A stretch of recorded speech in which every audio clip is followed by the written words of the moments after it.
"You're done here, Thorne. Hand over the 56K decryption module and get out," Bradley Vance sneered, tossing a cardboard box onto my desk. I looked at the termination letter in my hand, then at the arrogant 32-year-old VP of engineering who had been on the job for all of 3 weeks. I didn't yell. I didn't slam my fists on the desk.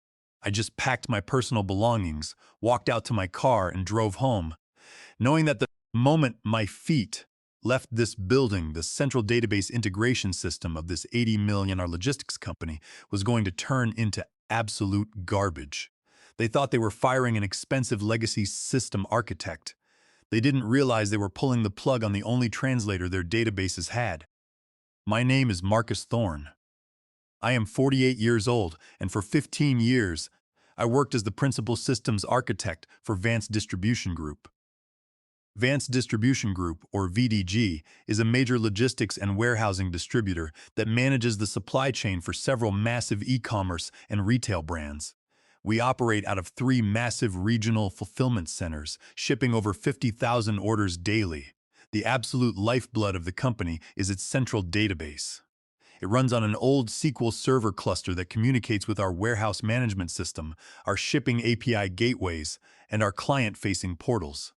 It is a complex web of systems that has been patched, upgraded, and modified over 2 decades. To keep this massive network from collapsing, the system relies on a specialized piece of middleware. It is a proprietary database translation microservice called the 56K code. I developed it back in 2010, a year before I even heard of Vance Distribution Group. I had my own consulting company, Thorne Tech Solutions LLC. The 56K code is essentially a translation gateway. Because VDG's legacy databases store product data, shipping addresses, and inventory manifests in a legacy mainframe format, modern web applications cannot read them. The 56K code takes the modern JSON API requests from our web portals, translates them into the old mainframe query language, decodes the encrypted output, and returns clean, usable data. In 2011, the founder of the company, Arthur Vances, realized he couldn't run his business without my software. We negotiated a contract. VDG hired me as their full-time principal systems architect at a salary of $175,000, and they signed a 15-year licensing agreement for the 56K code microservice with Thorne Tech Solutions LLC. The terms of that contract were very specific. VDG paid a monthly licensing fee to my LLC to keep the software running. The source code for the 56K code remained my sole intellectual property. Crucially, the license agreement contained a clause stating that the software license was linked to my active employment.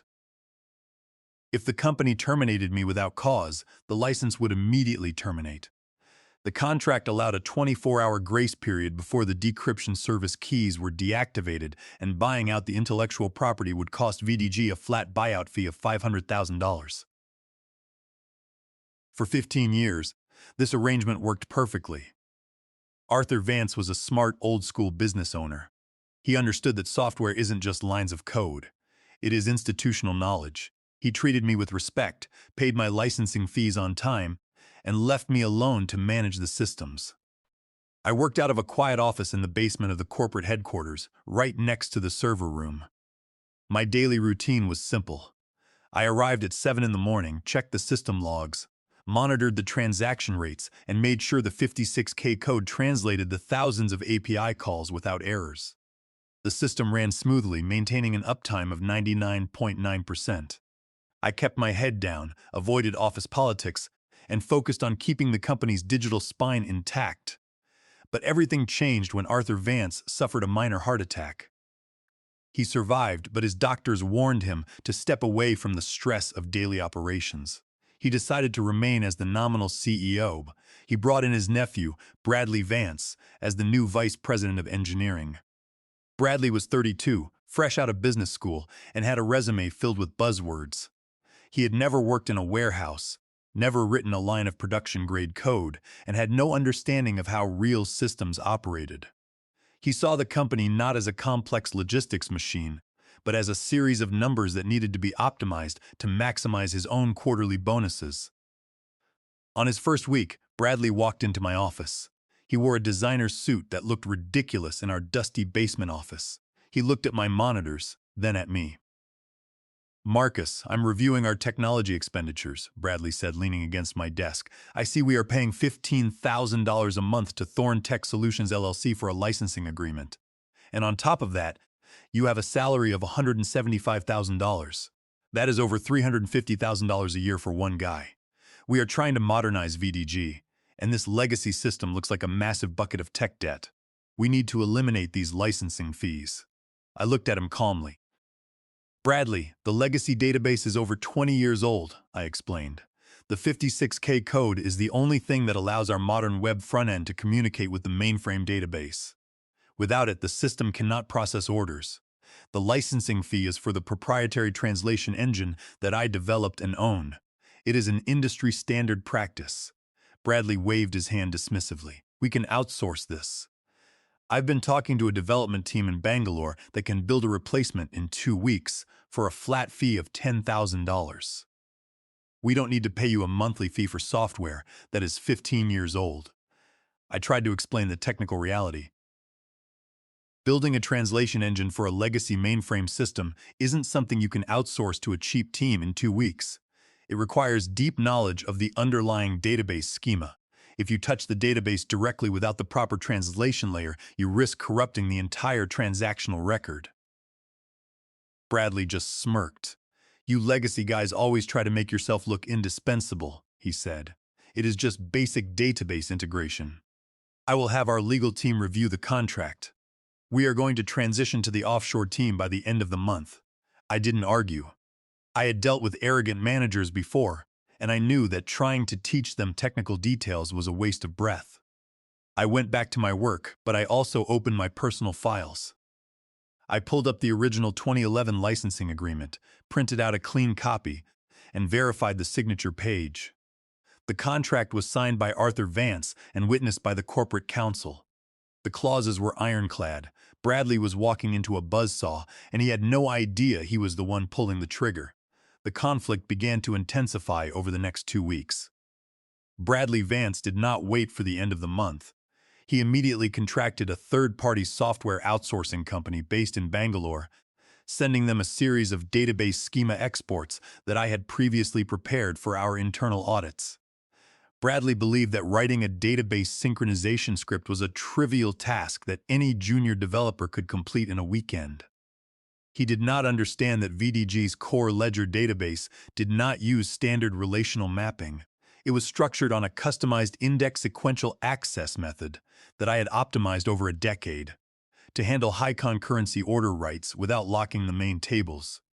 Every morning, I checked the server access logs.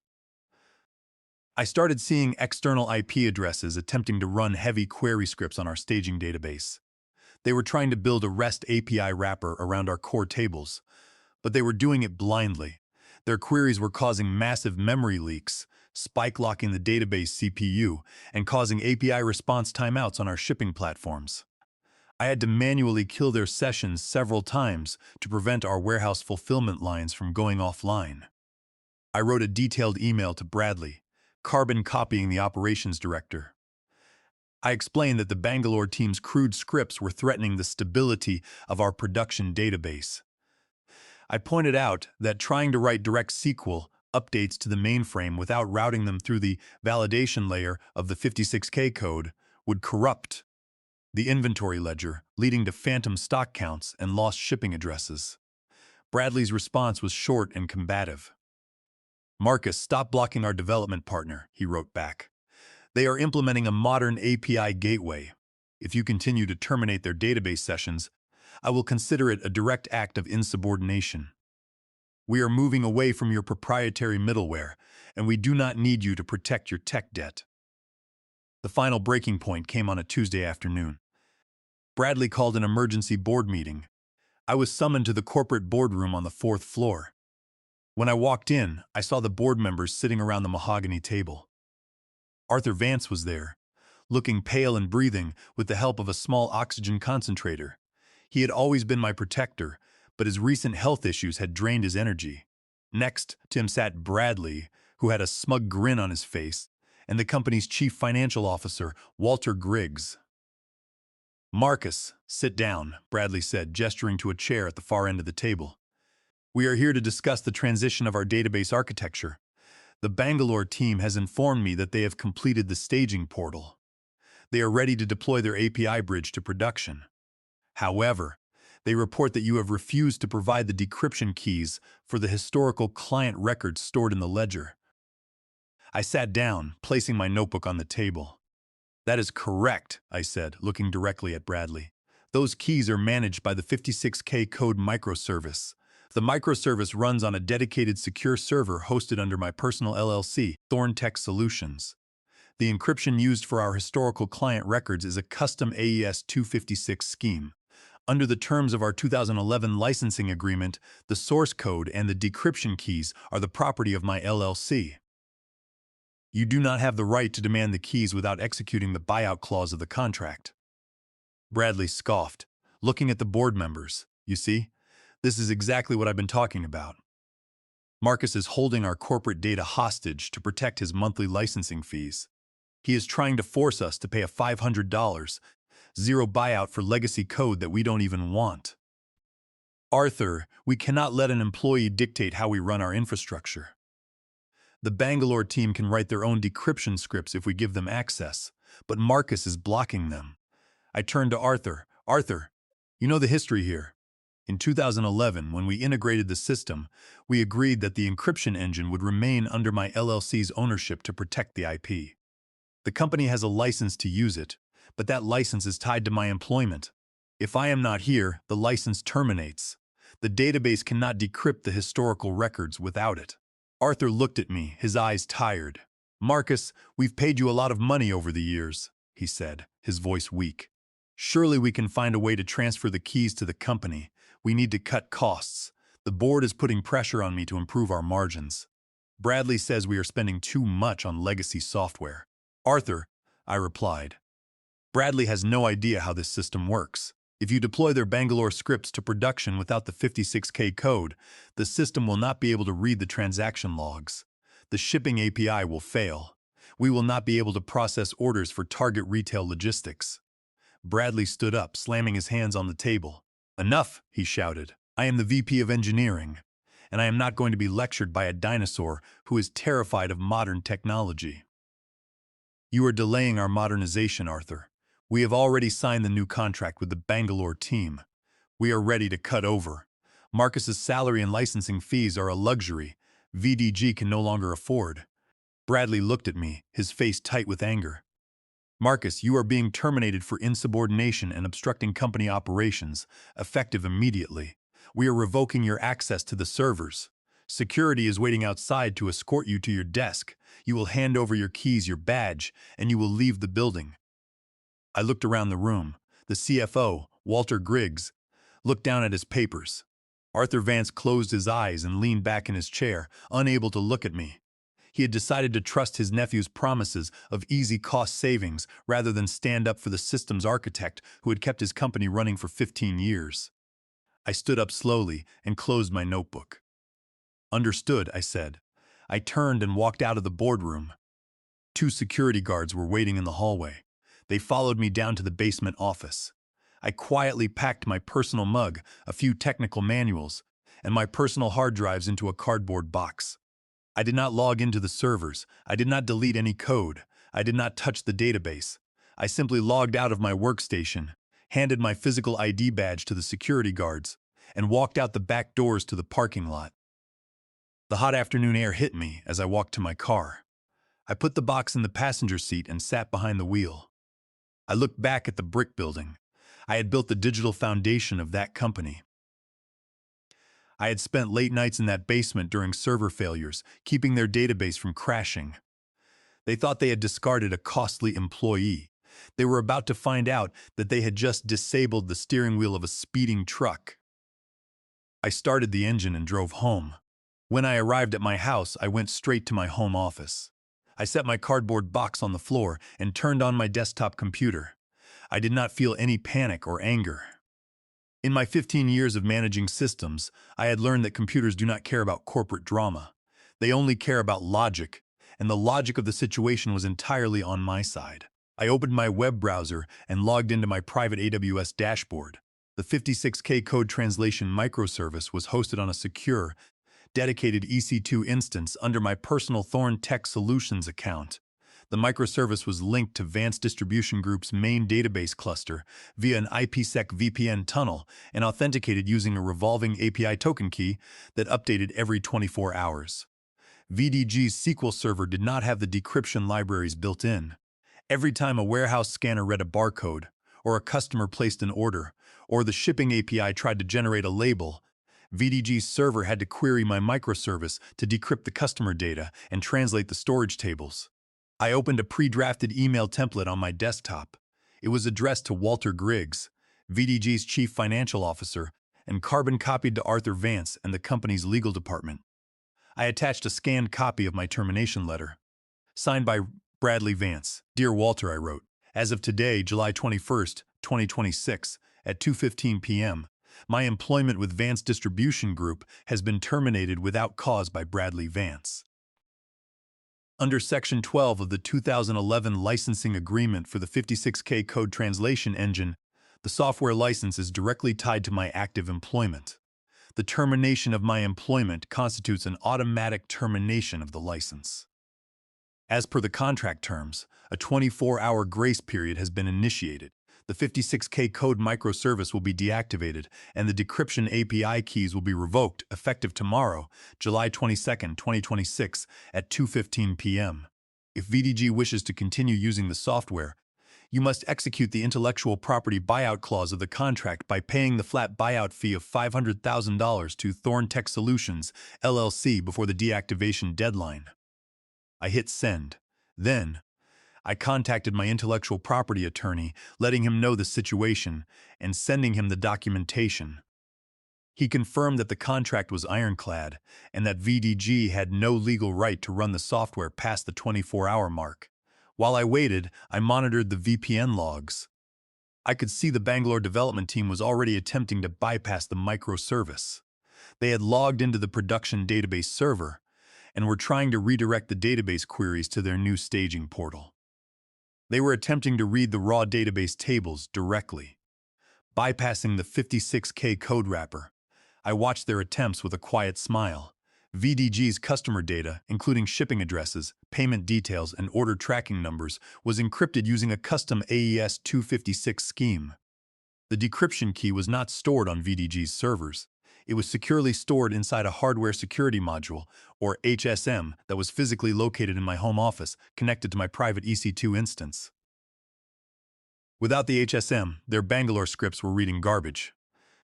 When they queried the shipping address table, instead of getting clean text, like 123 Main Street, they were getting long strings of unreadable hexadecimal data. I spent the evening sitting on my porch, enjoying the quiet summer breeze. I had spent 15 years being on call 24 hours a day, waiting for the server alarms to ring. For the first time in a decade and a half, my phone was completely silent. I didn't have to check the logs. I didn't have to care about the shipping volume. The next morning, July 22nd, I woke up at 8. I made a pot of fresh coffee and sat at my desk. The countdown timer was running. I opened my system dashboard and watched the transaction traffic. The Vance Distribution Group servers were humming, processing thousands of orders. But the automated queries were routing through my microservice, utilizing the old API token. The clock kept ticking down. At exactly 2:14 p.m., I opened the terminal window on my desktop. I connected to the secure EC2 instance. I typed in the command to stop the microservice daemon and revoke the VPN routing rules. At 2:15 p.m., I pressed enter. The terminal screen blinked. The connection log stopped scrolling. The VPN tunnel went dead. The 56K code microservice was offline. Within 90 seconds, the digital gears of Vance Distribution Group began to grind to a halt. In their main fulfillment center in Ohio, the automated conveyor systems stopped. The warehouse workers, using handheld scanners to pick items for shipping, looked at their screens in confusion. Instead of showing the bin location and the shipping route, the screens displayed a critical error message: database read error. Invalid decryption key. At the corporate headquarters in Chicago, the shipping team tried to generate the shipping manifests for the afternoon departures. The API gateway returned a system failure code. The customer portal, which allowed retail clients to track their shipments, began displaying empty fields. The raw SQL queries were returning encrypted hexadecimal strings that the web's servers couldn't parse. The night shift was about to start, and 400 freight trucks were scheduled to pick up cargo over the next 12 hours. Without the decryption engine, VDG was completely blind. They could not read a single order, they could not verify a single address, and they could not generate a single shipping label. The system was completely locked out. I closed my laptop, took a sip of my coffee, and waited for the phone calls to begin. By 3 o'clock that afternoon, the situation at Vance Distribution Group's main fulfillment centers had escalated from a minor system glitch to an absolute logistic catastrophe. At the Ohio warehouse, which managed the central retail operations, 35 freight trucks were parked in the loading docks, waiting for cargo that couldn't be located. The automated sorting system was completely frozen. Because the databases couldn't read the barcode tracking numbers, the conveyor belts didn't know which chute to send the packages down. Over 5,000 packages were piled up in the staging areas, blocking the lanes and preventing forklifts from moving. Out on the public access roads leading to the warehouses, the line of idling freight trucks grew longer by the hour. Drayage drivers were stuck in their cabs in the summer heat, calling VDG dispatchers who had no answers. The local police department had to deploy traffic officers to direct the trucks, and they were issuing municipal citations to VDG for blocking public roadways. Demurrage and truck standby fees were accumulating at a rate of $8,000 per hour. Worse still, the automated alarms at our biggest client's corporate office went off. Target Retail Logistics, or TRL, operated on a just-in-time inventory system. Their regional distribution centers relied on VDG to ship 60 trailer loads of household goods every single day. By 4 p.m., Helen Ross, the director of supply chain for TRL, was on the phone with Bradley Vance. "Bradley, our tracking dashboard has been showing 0 updates from VDG since 2 p.m., Helen said, her voice dripping with frost. "We have 22 stores in the Midwest that are expecting shipments of consumer appliances tomorrow morning. If those trucks do not arrive, our retail shelves will be empty, and we will miss our weekly sales targets." Under Section 14 of our service level agreement, VDG is subject to a $200,000 daily penalty for contract non-performance. "I need you to tell me exactly when our shipments will be cleared." Bradley, trying to maintain his corporate composure, lied. "Helen, we are experiencing a minor hardware update at our main database site," he said. "Our developers are finalizing the integration now. The trucks will begin moving by early evening." As soon as he hung up, Bradley ran down to the server room in the basement. He found the internal IT team and 3 members of his operations board crowded around a monitor. The screen was filled with red database log warnings. "Database read error. AES decryption handshake failed." "What is going on?" Bradley shouted, his face red with sweat. "Why haven't the Bangalore developers bypassed this? It is just a database lock. Tell them to run the migration script." The system administrator, a young technician named Leo who had worked under me, looked up with an expression of pure exhaustion. "Bradley, they can't run the migration script," Leo explained. "The raw database is completely encrypted. The Bangalore team tried to force a decryption using a brute force script, but they ended up locking the system database administrator account. The encryption isn't running on our local hardware. It is routed through an API that communicates with an external hardware security module that Marcus Thorne owns. We don't have the master decryption keys. The Bangalore team says they would need years to crack an AES 2156 key." Bradley slammed his fist on the server rack. "That is company data. Marcus works for us. He has no right to lock our database." "Actually, he does," Leo muttered, pointing to a document on the desk. "The legal team just sent this down. The 2011 licensing agreement states that Marcus's LLC owns the encryption microservice. Since we terminated him without cause yesterday, the license is null and void. The legal team says we have no grounds to sue him because we violated the contract first by refusing to pay the buyout fee." Bradley's face went pale. He ran back up to his office, closed the door, and dialed my cell phone. I was in my kitchen, preparing a fresh salad, when my phone began to vibrate on the counter. I let it ring for 4 cycles before I finally picked it up. "Marcus Thorne," I said calmly. Marcus, you need to turn the database back on right now, Bradley screamed into the phone. The Ohio warehouse is completely blocked. We have 60 trucks sitting on the road, and Target Retail Logistics is threatening to penalize us $200,000 a day. This is federal corporate sabotage. I am talking to our legal department, and we will have the FBI at your door by tonight. I took a slow breath. Bradley, I suggest you lower your voice, I said, keeping my tone perfectly flat. It is not sabotage, it is basic contract compliance. As I explained to you and the board yesterday, the 56K code microservice is the property of Thorntech Solutions LLC. The license was directly linked to my employment. Since you terminated me without cause, the license terminated automatically. I sent a formal notice to Walter Griggs yesterday, giving VDG 24 hours to execute the buyout clause. You chose to ignore that notice. You're holding our data hostage, Bradley yelled. No, Bradley, I replied. Your data is sitting in your SQL Server database. I haven't deleted a single record. But under federal intellectual property law, specifically Title 17 of the United States Code, you do not have the right to use my proprietary decryption engine without a valid license. If you attempt to run the Bangalore scripts to bypass my microservice, you are committing willful patent and copyright infringement. My attorney has already drafted the cease and desist orders. If the FBI shows up, I will show them the signed 2011 contract. Arthur Vance is sick, Marcus, Bradley pleaded, his tone shifting from anger to desperation. You're going to destroy his life's work over a personal grudge. Arthur Vance was in the room when you fired me, Bradley, I said. He chose to let you run VDG into the ground to save on my salary and software fees.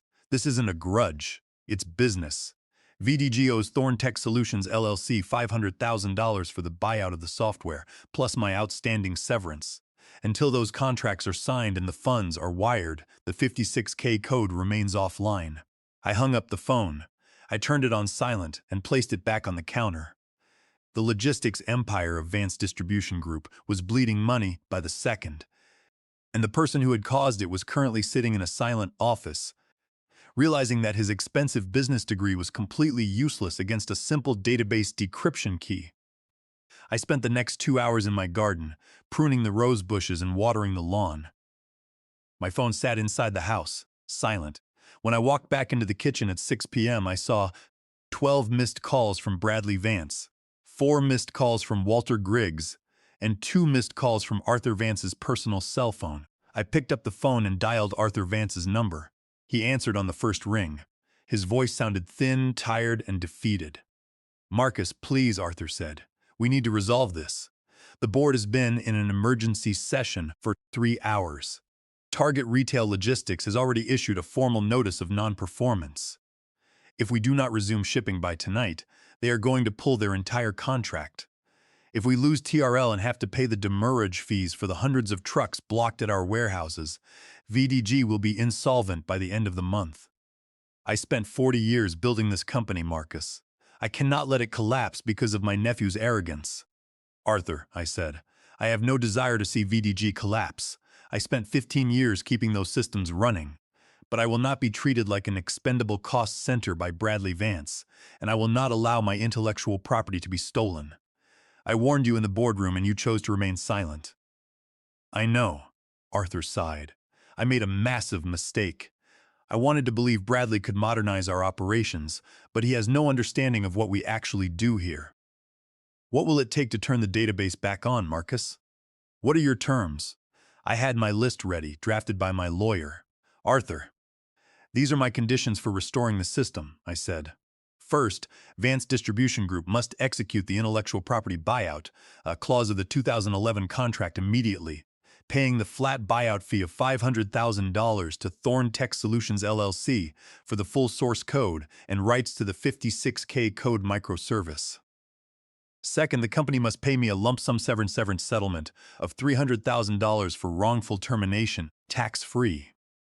Third, I will return as an independent infrastructure consultant for exactly 6 months to oversee the transition of the database to VDG's full control. My consulting fee will be $30,000 per month, paid in advance at the start of the contract, representing a total of $180,000. Fourth, Bradley Vance must be terminated from Vance Distribution Group immediately for gross negligence, with no severance or buyout. Lastly, the board must issue a formal written letter of apology signed by you and the directors. Arthur hesitated. Marcus, that is nearly $1 million in cash. It is $980,000, Arthur, I replied. It is a fraction of the cost VDG will face if TRL cancels their $36 million annual contract, and it is far less than the bankruptcy liquidation value of the company. You have 30 minutes to make a decision. If the wire transfers have not cleared my bank account by 7 p.m., the microservice stays offline, and I will instruct my attorney to file the copyright infringement lawsuit in federal court. Arthur was silent for 10 seconds. The wire transfers will be processed, he said quietly. I will have the board draft the termination letter for Bradley now. I hung up and contacted my attorney, sending him the details of the agreement. At 6:45 p.m., my phone buzzed with an alert from my bank. A wire transfer of $800,000 from Vance Distribution Group had cleared into my Thorn Tech Solutions business account, followed by a second wire transfer of $180,000 for the consulting retainer. 5 minutes later, my attorney forwarded me the signed settlement agreement, the intellectual property transfer deed, and a copy of Bradley Vance's termination notice, signed by Arthur Vance and the board. I sat down at my desktop computer. I opened the terminal window and logged back into the secure EC2 instance.